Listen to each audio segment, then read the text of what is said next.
I know where it's at. That's where That's for when Doc tells a joke.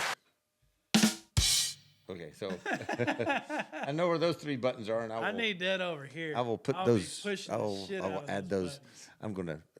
All this is going to be on this recording anyway. I need to push the shit out of those buttons right now. So, So Byron looks at me and says, "Fucking stop it, will you?"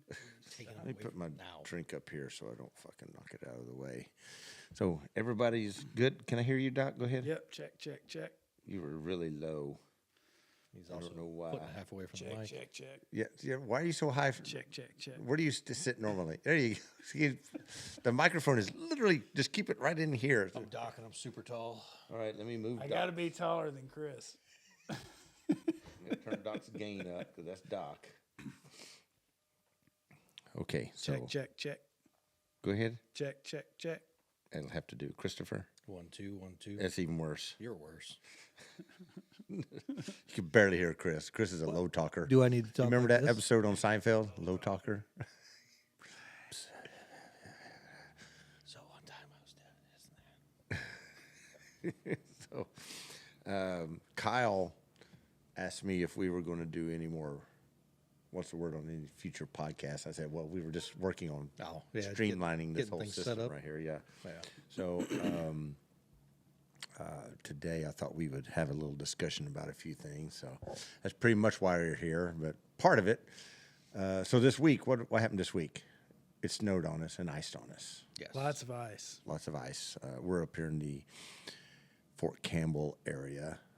Franklin got it a lot worse than we did, didn't they? Oh yeah, everything south of Nashville is horrible. Yeah, Franklin area and all that is like 94 was up here, and 94 is bad. We got our shit pushed in. The pictures of the trees down in the road in Franklin, that was rough. Yeah, we can't hear you at all, Doc, when you do that. There you go. Yep. You can turn and talk like this. You can do that, but not like this. And Sorry, I'm not used to working my way around a knob, y'all. that's Doc for you. Okay. But along with that came as after it snowed and everything, Chris was still coming over here to work a lot. Doing Cerakote work that he has to get. Still shit to be done. Still stuff that's got to be done, right? Didn't miss. And I went to the house, and on the way back, because I have a Polaris, and I had it in one-wheel drive, but I was going a little faster than I should have, and we have a long sweeping turn, left-hand turn from the house to here around a little corner up there, and it kind of got away from me, and I was recovering just fine until the 4 inches of ice peeled the tire off the rim, broke the bead and peeled the tire off the rim, and flipped the vehicle. Hence Doc being here this weekend. Byron was trying to make Polaris angels. Yes, I was making Polaris angels in the snow. So I called Chris. I called him from my phone after I finally got the Polaris shut off and the door open. I called Chris, and I couldn't get out said door because it was on top of the vehicle. Oops. There we go. And I called Chris. I said, Chris, can you give me a hand? And he looks out the door going, what the fuck? Did you call him on the phone? I called him on myself. Said, I didn't get that So part. he called me. He's like, Chris, can you come help me? So I poked my head out the door to see where the hell he thought I was. needed to pick up something heavy or some shit like that. Yeah. And I did. Yeah. In theory. And he looked at me and come skipping through the snow to come help me. Everybody knows you're not going to slip and fall on ice if you're skipping. That's right. If you're skipping, you can't be angry when you're skipping, and you can't fall. Exactly. You can't slip. Feet are moving too fast for the ice. That's to right. react. Exactly. For it to react. No friction. We need to see some security footage, please. Well, we went straight to it. It didn't It come didn't up. register. That's the first thing we did. Come on, Doc. And he gets to me, and I'm trying to get out that door, which is on the roof. And he was like, why don't you just open the windshield? I was like, God, I'm a dumbass. And moved the lever in the windshield and opened right up. I got right out. But that's when I figured out I hurt my hip. Yep. Yeah, I hurt it pretty down. good. I already have a hip replacement on my left, but this hurt my right hip a lot, and we thought we may have broken something. So Chris took me to the ER and all that. Wait. Before that, so I get a phone call. Oh, yeah. So on the way to the hospital, No, we called. on the way to get pizza. Yes. We It was call on the doc. way- Yeah, You were going so to get pizza? we had already ordered pizza, so we had to go get that, come back, eat it, and then go to the ER. Yeah. Fucking moron. Priorities. I get a phone call It was in the Hunt middle Brothers. of all this with the phone ringing. And I pick it up, and the first thing on the phone was, hypothetically, If we if this happened, what would you recommend? And then he said, hypothetically, take your ass to the fucking ER, moron. Yeah, our doctor calls us names. We got there eventually. I'm mean like that. But we had Hunt Brothers pizza. You know, it was pepperoni, extra cheese, and jalapenos on it. We weren't going to No. let that get cold on us. So we had to Nothing eat stopping. it. So we had to eat that first.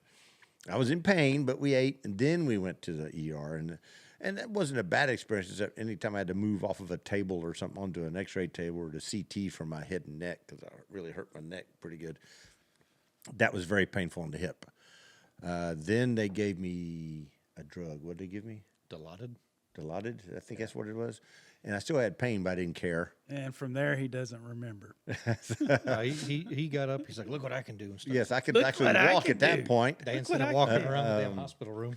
And so they took good care of me. That was at the Fort Campbell ER. They took good care of me.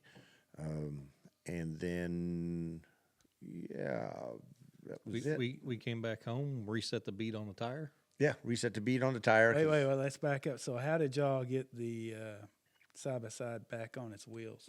Oh, we just, I Wait. have a headache rack on it, and we just hooked up the strap to his truck and just pulled it flipped over. back Yeah. over. Yeah, no big deal. And then I just drove it back with one tire going, one tire loose on the rim. Put it back. I put it in 4-wheel drive and took it straight to the house. Do you have a button for that sound? Oh, Oh, okay. that's not it. That That's, was a bad joke. yes. No button for that sound. But that's what happened when I flipped the thing over. So yeah, then you came back to work the next day, and then I'm limping everywhere. Yeah, I and kept telling him to go home. And everything is still iced over right now. I mean, everything's out here in Stewart County. Everything's just ice. At that point, everybody's worrying about keeping their power on. Correct. Yeah. Here in this- Yeah. We didn't get it. I think we had a half a flicker. We haven't had a problem out here. CMC did a good job of getting those limbs and stuff off the lines over the past couple of years. They've done a good job of that. our power was out for maybe 12 hours, but it came back on finally. You probably had somebody take out a pole somewhere. I don't know. I went driving out the Somebody next day drove and a I didn't- semi I didn't through see a anything. substation. Probably. But poor Franklin, that area, Yeah, bad. bad. And then you got Imri picking Imri? you up after you. Oh, just so got- yeah. Imri. I think folks know who Imri is. Imri takes me to go get. What did we go get? Some chow, I think. biscuits. Yeah, you went and got biscuits out next Biscuits. morning. biscuits. Yeah, he took me to go get biscuits. Yeah, we went to the Papa Rocks to get some biscuits. Or was it when you went to get to the champion? One of the two. Yeah, either way. Doesn't matter. And we're coming back. We're coming back. He's doing about 15 on that ice. And he'd been driving on it the whole time, no problem. But we get in front of Chicken Man's house. We call him Chicken Man. and If you're watching this, And we're talking to Sue LaRue at the same time on the phone. So it was like a little group thing, me and Imri in the vehicle. And then all of a sudden the vehicle just starts turning and me and Imri are having a conversation while it's doing it. I go, okay, I guess this is where it's going. And we barely missed Chicken Man's mailbox to do a 180 into the ditch with that Tundra. And we were like, well, that was exciting, wasn't it? And then we took off real slow like we meant to do that and went down and turned around and continue on our trek. And yes, it had gotten really slick. I mean, but he was barely moving in 4-wheel drive at the time, and it decided to do what it wants. I drove by there today, and it looked like you almost took out the fence. Yes, if it hadn't been for the ditch, we'd have taken his fence out too. But didn't damage his vehicle or anything like that. It's just the wheel was down in the ditch wasn't very big. Yeah, But it did decide to do what it wanted to fucking do. yeah. Yeah, and then we were talking to Sue at the same time. He's like, "You dumbasses!" You know, Sue. I can't do Sue. You goddamn fucking dumbasses. Actually, that was pretty close. That was pretty close Getting right there. there. And then Doc came up today to chill out with us. Yep. And as soon as Chris heard Doc was coming, he was like, I'm on my way. And 'cause Yep. today is Sunday. You're supposed to be off today. Yeah, well, You didn't have anything to do. my wife's going to have her friend over, so. So we decided to do a little video today. And Kyle, this is for you. But then Doc told me, he's like, hey, there's this scope or optic out. It's a fucking like a nod, like an MVG, right? Yeah. What's this so thing called? it's kind of I've never seen one built quite like this yet. So they're stepping out of the norm and trying new stuff. But it's made by D&T Optics, which I'm not sure where that's made. It's probably like Mini from China, but, Right. But it's a magnifier. What's it say? Where's it made? Does it say anywhere? No, I'm pretty well. So it's hard to tell because when this company started out, I think they were tied to Arkin, and then they kind of in the past it seems like they took the scopes that Arkin had maybe and juiced them up, or because you were looking at one of the big rifle scopes at one time. Talking to the microphone. There you go. Do you remember that? Yeah. So I don't remember where. Do you remember anything about where they are? I know that they're tied to veterans in some way that help with the reticle systems or something. It seems like. Yeah. I don't recall. I don't know. I mean, but we watched the video Yeah. on the YouTubes, Yeah. the NVMD C200. Is that what that says? That's it. Yeah. C200. And so you can put it behind your optic, if like a EOTech. You could put it in front of an optic, Like a LPVO. like an LPVO or such, and it's got digital zoom on it, and it's using night vision. It's got flood. Yeah. Does it have flood? Well, Doc said it came with that flashlight thing out front, and Right. you had the ability to do flood and beam Okay. on that. And I like it. I like the concept and all, right? But Yeah. Chris and I did a gig 2 weeks ago. Yeah, roughly. 2 weeks ago like a week down in before. Franklin, actually, and used thermals on our guns, our rifles, and till you've done this, you don't realize how much of a pain in the ass it is. But holding your gun up to look around is a pain in the ass. And as much as I like this right here, I got it. Unless I'm stationary and like coyote hunting or something, or pulling security, looking through my sight that way, I just don't get it myself. I'm not trying to be a dick or anything, but I don't get having to hold my gun up to look through something when. Well, we also spent years and years and years of when you're moving around, don't get focused on looking through your optic. Well, you're that's just true. looking around. But if that's what you got, that's what you got. Yeah. But it's still a pain in the ass. And So I would lean towards nods instead. Mm-hmm. I'm going to ask a question a lot of people out there are probably wanting to ask. So in the case, to your point, if you're wearing a PVS 14 on your weak eye, how does that match up if you were trying to use this and you already had one PVS 14 and you were trying to look through this system with your actual strong eye for shooting? How do you think that would work? Well, I don't know. Do I need it? Yeah. If I'm using my nod, Yeah. I would have a pointer on my gun that I could use and You'd have point at any you'd one have thing. an IR emitter So already. you're doing I got you doing passive aiming more. Yeah, and again, I have my EOTech or whatever that I can use my uncovered eye on to look through if I have to. I think the advantage to this would be you don't have a magnifier on your PVS 14, right? Mm-hmm.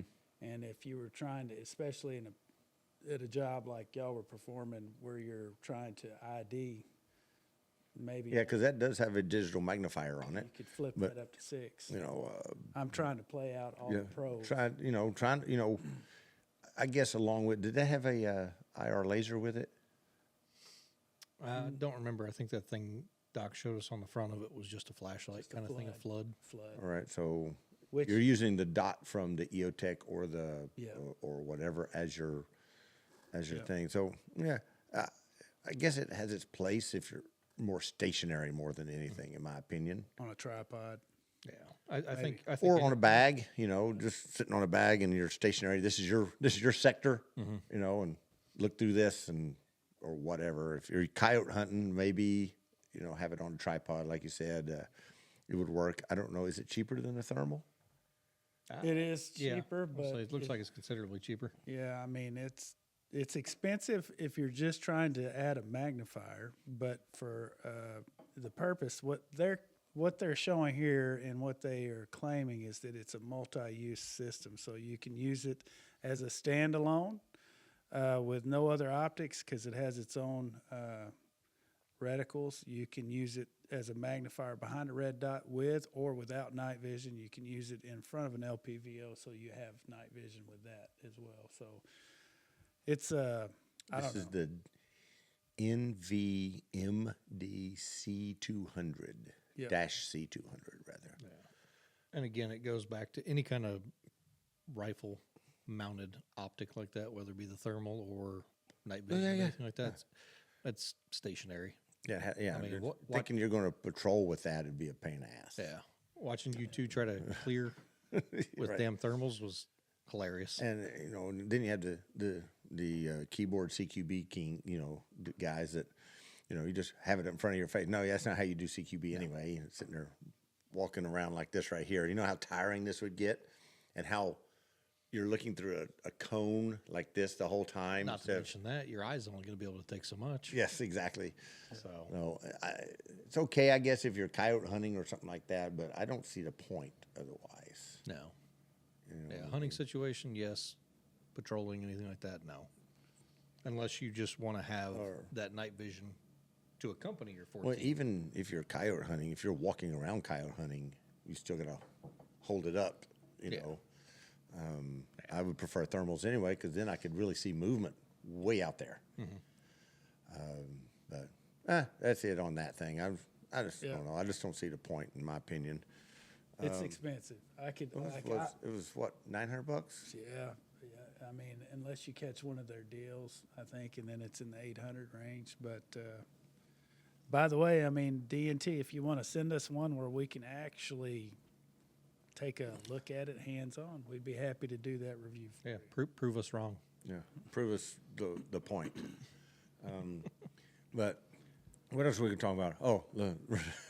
So we get in little, I won't say pissing contests, but we get into arguments in the shop over there because Duck went on a spiel about 7 months ago, something like that, about Arkin. Yeah. Right, and he got me believing they're worth a shit. yes, Great. and I'm not saying they're a bad scope. What I'm saying is they're not as good as what you should get. They're a budget. They're a budget scope. We were using it. Whose gun were we using that on? John Kelly's rifle, Yeah. Arkin, and the zero kept moving on us. We were trying to zero his scope, and we would get a couple of rounds where we want it. Then all of a sudden, out of the blue, it would be off by a couple of inches. Yeah, it was shifting 4 or 5 inches. For no reason whatsoever. And we were making sure that the torque on the mount and the torque especially on the scope, was dead on. Yeah, the rings, from what they're supposed to be, what the rings are supposed to be at, and it would just shift off. Chris would be way down there because we couldn't see the target from where we were doing it at 100, and he would be way off target. Don't get me wrong; he was 50 meters off, and then he would walk over and look at it. But he was like, "Why did you move it left?" We didn't. We moved it right. He's like, "Now it's 2 or 3 inches to the left now." I was like, "What the hell?" And then we do it again, we'd be dead on, then all of a sudden it would be off just a couple of inches in some random direction. And we just don't think that it was, we think that it's just the quality of wooden holding zero under what did we build him? It was 5.56. A door kicker? Yeah, it was just standard door Yeah, kicker. it was 5.56 gun, so it should have been just fine on that gun. There's not that, it's not like we had it on a damn 338 Lapua. Yeah. I mean, I had this one on the 4570, but never thoroughly tested it to zero. What do we have on my 4570? Don't you have that Schmidt and Bender or Steiner? No, it's It's another LPVO that Houston won and gave to me. Wow. Works great on that thing. It's never misses zero. Oh, Burris maybe? Burris, that's what it is. Yes, it's a Burris on that 4570, and that's some bitch. It takes that Burris. Yeah. That Burris laughs at that 4570. But the Arkin, was it LPVO we got him? That he wanted? Yeah. It was this exact same scope right here. Yeah, it just didn't hold. I'll never get one again. Based off of that, it just takes once. Yeah. You know what I mean? I have since looked at feedback online with a lot of groups talking about it, and they're having lots of different types of problems with it. According to them, they say that they're pretty easy to send it back in and get it fixed. To their credit, I don't know. I don't know. And I like that kind of warranty. There are some companies. There's a really good company out there that has probably the best warranty out there. But I think their warranty is really good because you don't have to send it back that much. And if you do, it's a without questions. We'll talk Vortex. You know what I mean? Vortex makes great shit. Vortex makes great stuff. Especially their HDs, their razors, which is we put on, we have on some rifles for ours. But I have on mine. Yeah. Great stuff, but you pay for it. You pay for it. You do. You pay for it. But I think that middle of the road is that EOTech right there. and between That's my Voodoo that I had on the shelf in there. Yes. That 1-6. between that one and what is this? The 5 to 5 to 5 to 25. 25? Yeah, 5 to 25 Voodoo. yeah, their new one. They got the little stubby guy. This has proven to be quite a good scope as well. Especially on a recce rifle, right? Oh Yeah. Yeah. Yeah, and this is a 6 arc recce that we built a customer. He got 2 of them.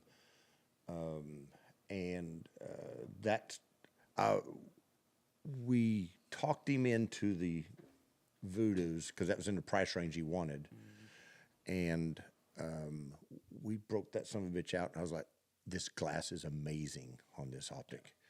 And we're talking 1,500, something like that. Cost. Yeah. I don't remember. You found one. Yeah, on sale. MSRP is like 2,100. 2,100? Yeah. That's They're online. Yeah, what is that? Now that's the Voodoo 1-6 I had there, but online it's running for $2,159 for that. Yeah, that optic. 2,159. Yeah, that sounds about right. Every now and then you'll find a really good sale, which is what we. But again, that mid range going up to that Vortex HD, that Razor HD, because they're what? Oh yeah. 35, $4,000, something like that. Yeah, if you're buying new, it's retail is what 4,000 or 4,200. Yeah, the one I've got. This Voodoo being a good mid range, especially that 5 to 25. being a short the one. Voodoo, in my opinion, isn't as good as those, but you get what you pay for. You know what I mean? They're not as good as those razors that are up there, but you get what you pay for. And this is surprisingly shorter. It's like 11, and a lot 11 less to weight. 5, Oh my 11.7 God. inches. Yeah, it was like 4 inches shorter than the razor or some shit like that. I'm impressed with how short the optic is on that rail and how significantly light it is. Does it have? Which one? That's it right there. Yeah. Yeah. Well, I mean, It's a perfect fit. even the Arkin, that's roughly the same length as every other LPVO out Yes. there. Yep. So if you were to compare, It's not much difference. Yeah. that's what, an inch and a half? It's about 2 inches. About 2 inches shorter than the Yeah, roughly. Voodoo. That's the what she said. LPVO. So, I mean, for getting a 5 to 25 and still keeping that length and weight, I think you're doing pretty good. And those, if you look at that with this one, this is their LPVO. It's actually a little bit taller than that one too. Yeah. Well, that's It's gonna also be a about very, the same very height. old one. Yeah. Yeah, that one's. Oh. Well, they still Houston make gave me that years ago, and I use it a lot still today to group 223 guns. I use it to group them before I ship them out. But yeah, that's pretty much it. And then this one just stays in the box. yeah, it stays on the box in the box on the shelf for sale. When somebody needs a budget scope, there you go. Somebody wants to, yes, exactly. Let me get my drink. I need some more drink here. I got my KRG glass so I can show off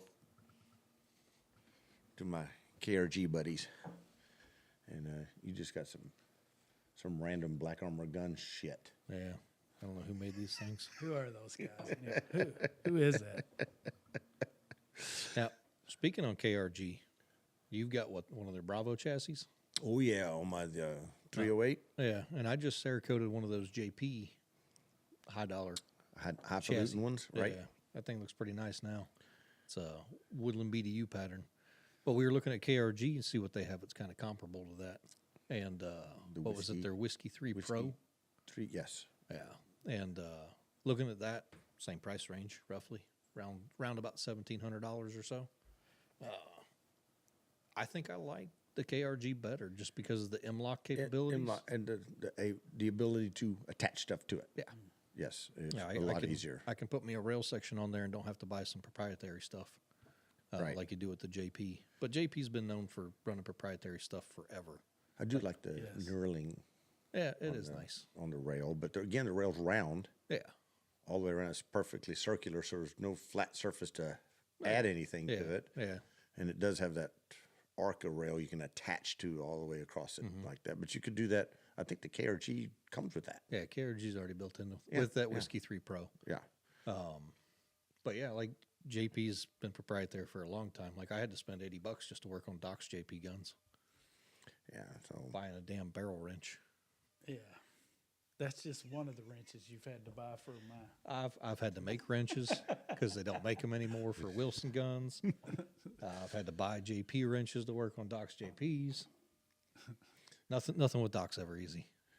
all right, so this is a little short video we just did, and we will put this one out, and you guys can bitch or complain or whatever you want to talk about. On we're still doing that. That's coming up. We're still doing this, Kyle. See, We got it, Kyle. Yeah, still there. still there, and I almost of course, had Doc. this today. I forgot. Doc was working on me earlier Almost had it. on the bench up there. Doc being my my alternate healing practitioner. So, That sounds so gay. When you say that. and he was grabbing my wrist with this, and I was jerking it away from him. I said, "Get away from that," because I know if this comes off, that Doc will go, "Oops, sorry." Since Doc failed, I made Pay a me. run at it. Yep. So, I tried. So, all right. So we will talk about something else. We'll do another video, and what we'll probably do is change seats around a little bit or something, and talk about something else for another video. So, Kyle, this one was for you, and hopefully everybody likes this video.